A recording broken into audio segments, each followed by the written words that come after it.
అక్కడ ఉన్న ప్రతి ఒక్కటి ఓ విశిష్టత వైశిష్ట్యాన్ని కలిగి ఉన్న దివ్య దేవాలయం.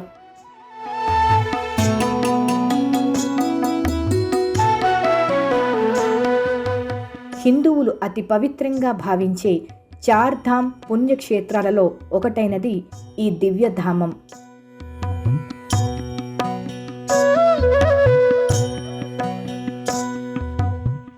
ఈ ఆలయంలో ముఖ్యంగా చెప్పుకోవాల్సింది అక్కడ ఉన్న 65 అడుగుల ఎత్తైన పిరమిడ్ నిర్మాణం. అక్కడ ఉండే స్తంభాలు, గోడలు అన్నీ ప్రత్యేకతతో కూడుకున్నవే. ఈ ఆలయంలో కృష్ణుడి జీవితాన్ని కళ్లకు కట్టినట్లు చూపించే గోడలు, స్తంభాలు ఈ ఆలయానికి మరింత శోభను తీసుకొస్తాయి. అన్ని ఆలయాల్లో ఉన్నట్లే గోపురం, దేవతలు, గంటలు, ప్రసాదం అన్నీ ఉన్న ప్రతిదానికి ఒక విశిష్టత కలిగి ఉంది. పూరి జగన్నాథుని గోపురంపై ఉండే జెండాకు కూడా ప్రత్యేకత ఉంది. మామూలుగా ఏ గుడికి కట్టిన జెండా అయినా సరే గాలి ఎటువైపు ఉంటే అటువైపే ఊగుతుంది. కానీ ఇక్కడి జెండా మాత్రం గాలి వస్తున్న వైపుగా కాకుండా వ్యతిరేక దిశలో ఊగుతుంది.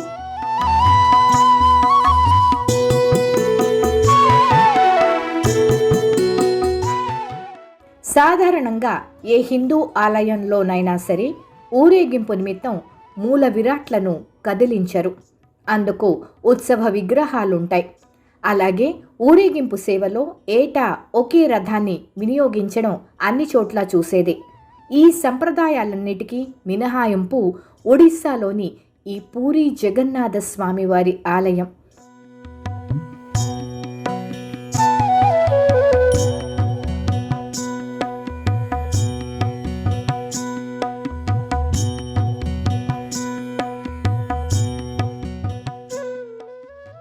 పూరి జగన్నాథ స్వామి దేవాలయం భారతదేశంలో బంగాళాఖాతం తీరాన ఒడిస్సా రాజధాని భువనేశ్వర్ నుండి 60 కిలోమీటర్ల దూరంలో ఉంది.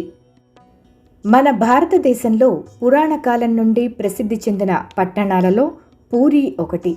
ఈ పట్టణం ఒరిస్సా రాష్ట్ర రాజధాని అయిన భువనేశ్వర్కి 60 కిలోమీటర్ల దూరంలో ఉంది. ఈ పట్టణాన్ని పూర్వం పురుషోత్తమ క్షేత్రమని, శ్రీక్షేత్రం అని కూడా పిలిచేవారు. ఈ పట్టణంలో విష్ణువు జగన్నాథుని పేరిట కొలువై పూజలందుకుంటున్నాడు. ఇక్కడ పూరి జగన్నాథుడు సోదర సమేతంగా కొలువు తీరి పూజింపబడుతున్నాడు. ఈ ఆలయం ప్రాచీన హిందూ దేవాలయం.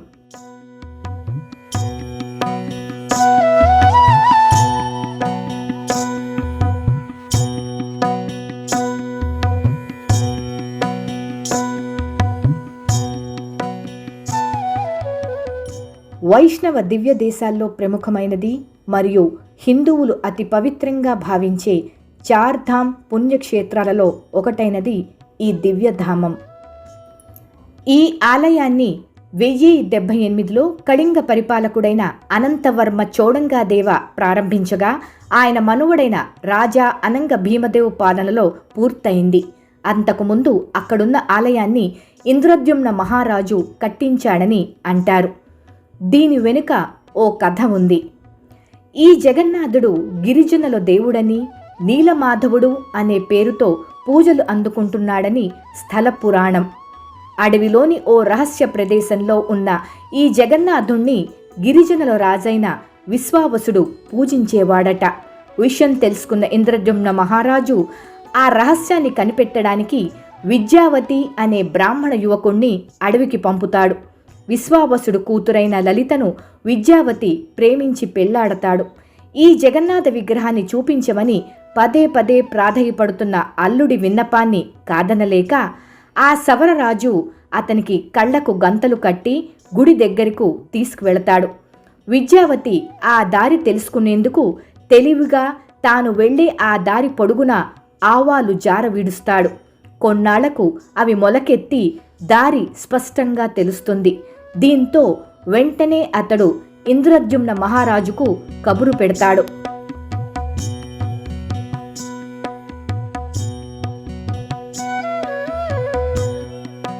కలలో కనిపించిన జగన్నాథుడు రాజు అడవికి చేరుకునేలోగా అక్కడ ఆ విగ్రహాలు మాయమవుతాయి.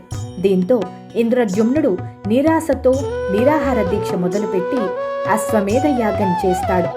నీలాచలం మీద ఓ ఆలయాన్ని నిర్మించి నరసింహస్వామి విగ్రహాన్ని ప్రతిష్ఠిస్తాడు. ఒకనాడు ఆయన అక్కడే నిద్రిస్తుండగా జగన్నాథుడు కలలో కనిపించి సముద్ర తీరంలో చాంకీ నది ముఖద్వారానికి వేప కొయ్యలు కొట్టుకొని వస్తాయని వాటితో విగ్రహాలు చేయించమని ఆదేశిస్తాడు. కొయ్యలైతే కొట్టుకొచ్చాయి కానీ విగ్రహ నిర్మాణానికి ఎవరూ ముందుకు రాలేదు. ఏం చెయ్యాలా అని రాజు ఆలోచిస్తున్న సమయంలో దేవశిల్పి విశ్వకర్మ వికలాంగుడి రూపంలో వస్తాడు. తానొక్కడినే రహస్యంగా ఓ గదిలో విగ్రహాలకు రూపకల్పన చేస్తానని, ఆ సమయంలో పచ్చి మంచినీళ్లు కూడా ముట్టుకోనని, ఆ 21 రోజులు అటువైపు ఎవరూ రాకూడదని, తన పనికి ఆటంకం కలగకూడదని షరతు విధిస్తాడు. రాజు అందుకు అంగీకరిస్తాడు. రోజులు గడుస్తున్నా గదిలోంచి ఎలాంటి శబ్దమూ రాదు. దీంతో రాణి గుండిచాదేవి తొందర పెట్టడంతో గడువు పూర్తి కాకుండానే రాజు తలుపులు తెరిపిస్తాడు. శిల్పి కనిపించడు. చేతులు కాళ్ళు లేని సగం చెక్కిన విగ్రహాలు మాత్రం దర్శనమిస్తాయి. పశ్చాత్తాపంతో రాజు బ్రహ్మదేవుడిని ప్రార్థిస్తాడు. చతుర్ముఖుడు ప్రత్యక్షమై ఇక మీదట అదే రూపంలో విగ్రహాలు పూజలు అందుకుంటాయని ఆనతిస్తాడు. తానే స్వయంగా వాటికి ప్రాణప్రతిష్ఠ చేస్తాడు. అందుకే పూరీ ఆలయంలోని విగ్రహాలకు అభయహస్తం, వరదహస్తం కనిపించవు. చతుర్దశ భువనాలను వీక్షించడానికా అన్నట్లు ఇంతింత కళ్ళు మాత్రం ఉంటాయి. దేశంలో ఎక్కడా లేని విధంగా పూజలు అందుకుంటున్న ఇక్కడి ఈ దారుదేవత మూర్తులను 8 నుంచి 12 లేదా 19 సంవత్సరాలకు ఒకసారి మార్చి నూతన దేవతామూర్తులను ప్రతిష్ఠించుతూ ఉంటారు. దీనిని నవకళేబర ఉత్సవంగా నిర్వహిస్తారు. ఈ ఆలయ ఆధ్వర్యంలో జరిగే ఉత్సవాలన్నిటికల్లా ముఖ్యమైనది జగన్నాథ రథయాత్ర. జగన్నాథ రథయాత్రగా పిలువబడే ఈ రథయాత్రలో లక్షలాది మంది భక్తులు పాల్గొంటారు. ప్రతి సంవత్సరం ఆషాఢ శుక్ల విదియ నాడు పూరీ రథయాత్ర ఘనంగా జరుగుతుంది. ఈ రథయాత్ర 12 రోజుల పాటు జరుగుతుంది. పూరీ జగన్నాథ్ ఆలయమే ఓ పెద్ద మిస్టరీ. అక్కడ ఉన్న ప్రతి ఒక్కటి ఓ విశిష్టత, వైశిష్ట్యాన్ని కలిగి ఉన్న దివ్య దేవాలయం.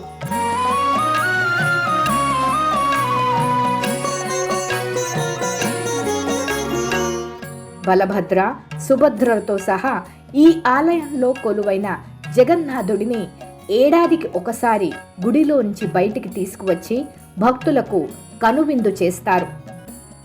ఊరేగించేందుకు ఏటా కొత్త రథాలను నిర్మిస్తారు. అందుకే ఈ జగన్నాథ రథయాత్రను అత్యంత అపురూపంగా భావిస్తారు భక్తులు.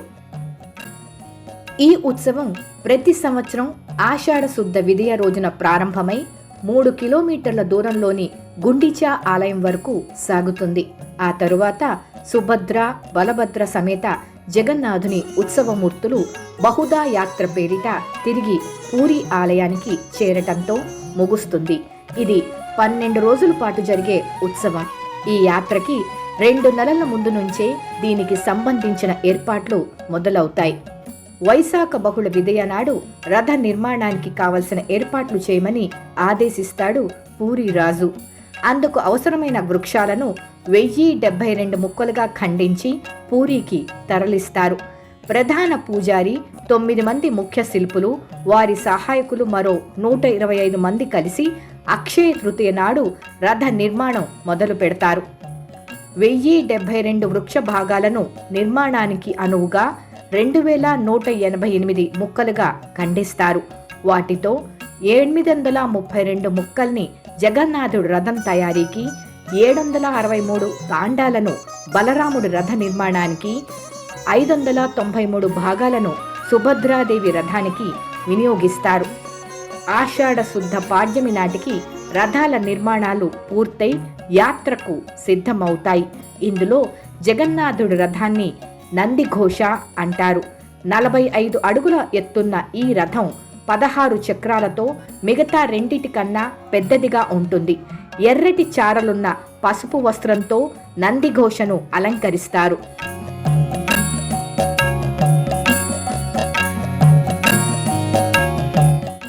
బలభద్రుడి రథాన్ని తాళధ్వజం అంటారు. దీని ఎత్తు 44 అడుగులు, 14 చక్రాలుంటాయి. ఎర్రటి చారలున్న నీలి వస్త్రంతో ఈ రథాన్ని కప్పుతారు. సుభద్రాదేవి రథం పద్మధ్వజం. దీని ఎత్తు 43 అడుగులు, 12 చక్రాలుంటాయి. ఎర్రటి చారలున్న నలుపు వస్త్రంతో పద్మధ్వజాన్ని అలంకరిస్తారు. ప్రతి రథానికి 250 అడుగుల పొడవు, 8 అంగుళాల మందం ఉండే తాళ్లను కడతారు.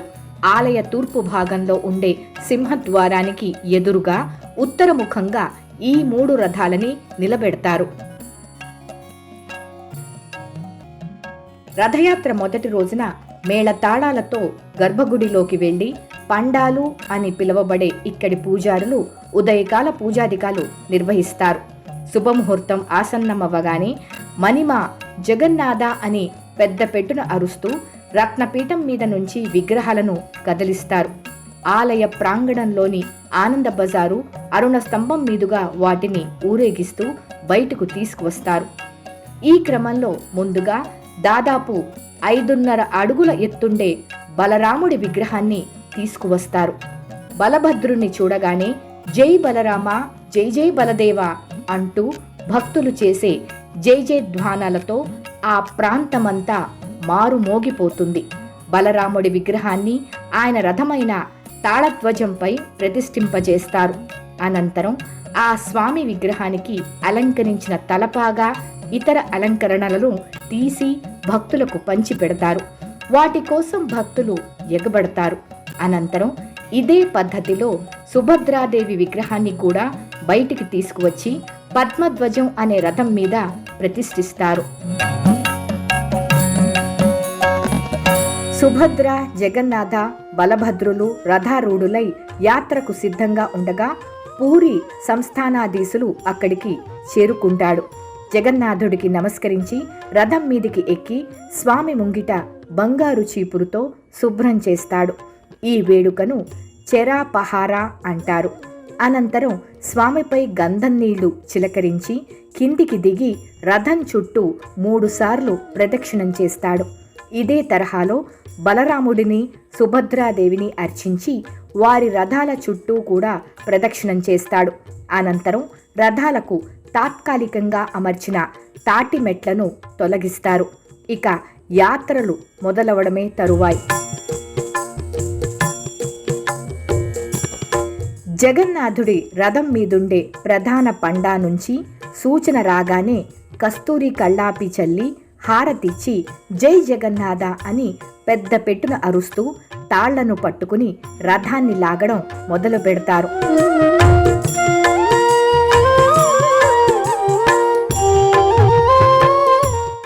విశాలమైన దోదండ అని పిలువబడే ప్రధాన మార్గం గుండా ఈ యాత్ర మందగమనంతో సాగుతుంది.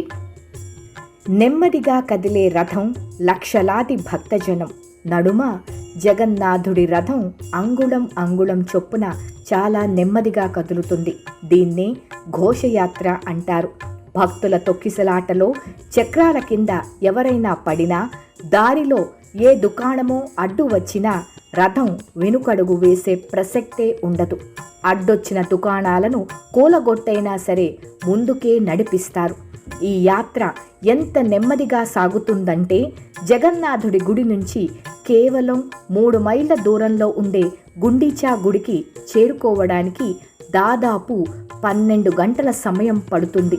గుండీచా ఆలయానికి చేరుకున్నాక ఆ రాత్రి బయటే రథాల్లోనే మూల విరాట్లకు విశ్రాంతిని ఇస్తారు. మర్నాడు ఉదయం మేళ తాళాలతో గుడిలోకి తీసుకెళతారు.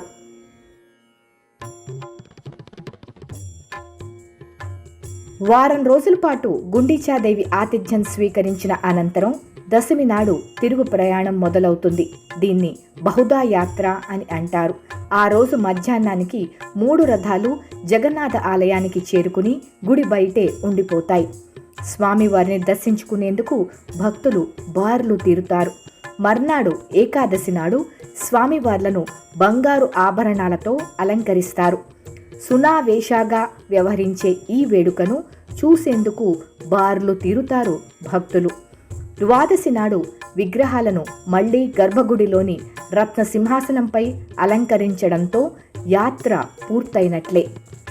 యాత్ర పేరిట 10 రోజులుగా స్వామి లేని ఆలయం నూతన జవజీవాలు పుంజుకొని కొత్త కళ సంతరించుకుంటుంది.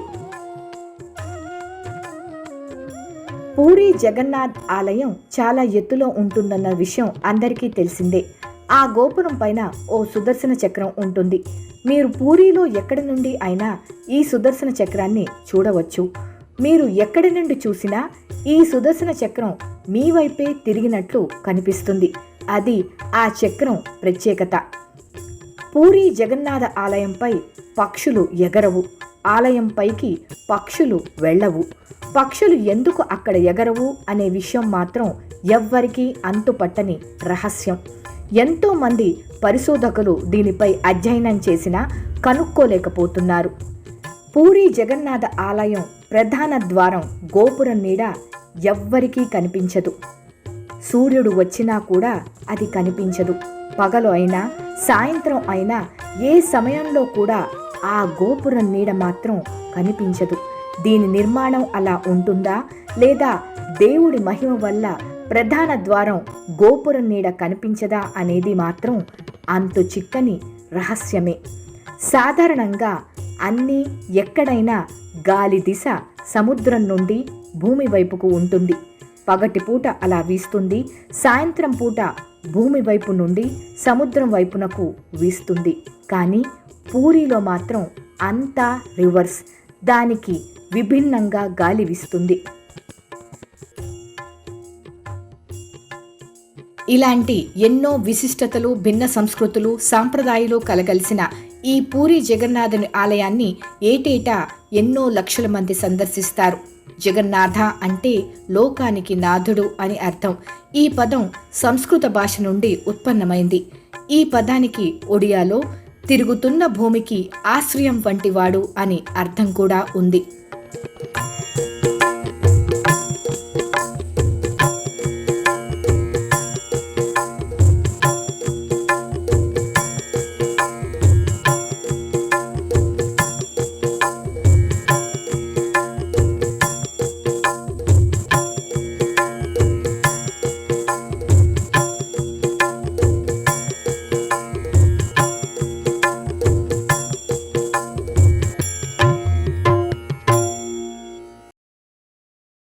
పూరీ రథయాత్ర లేదా రథోత్సవం అనేది ప్రతి సంవత్సరం జరిగే ఉత్సవం.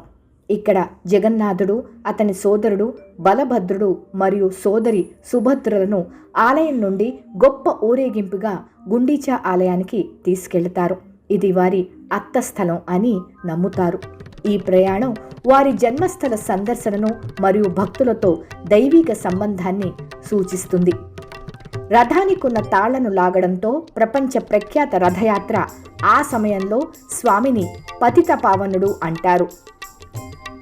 ఆ క్షణం కోసమే ఎదురుచూస్తున్న లక్షలాది భక్తులు ఒక్కసారిగా రెట్టించిన ఉత్సాహంతో ముందుకు దూకుతారు. మిన్ను ముట్లే జై జయధ్వానాల మధ్య రథాలు భారంగా కదులుతాయి. సుమారు 3 మైళ్ళ దూరంలో ఉన్న గుండిచా ఆలయానికి చేరుకోవడానికి 12 గంటల సమయం పడుతుంది. గుండిచా వనానికి చేరుకున్నాక ఆ రాత్రి ఆలయం బయట రథాల్లోనే మూల విరాట్టులకు విశ్రాంతినిస్తారు. మర్నాడు పొద్దున మేళతాళాలతో గుడి లోపలికి తీసుకెళతారు. స్వామి అక్కడ 7 రోజుల పాటు ఉంటారు. 5వ రోజున ఓ ఆసక్తికరమైన విశేషం జరుగుతుంది.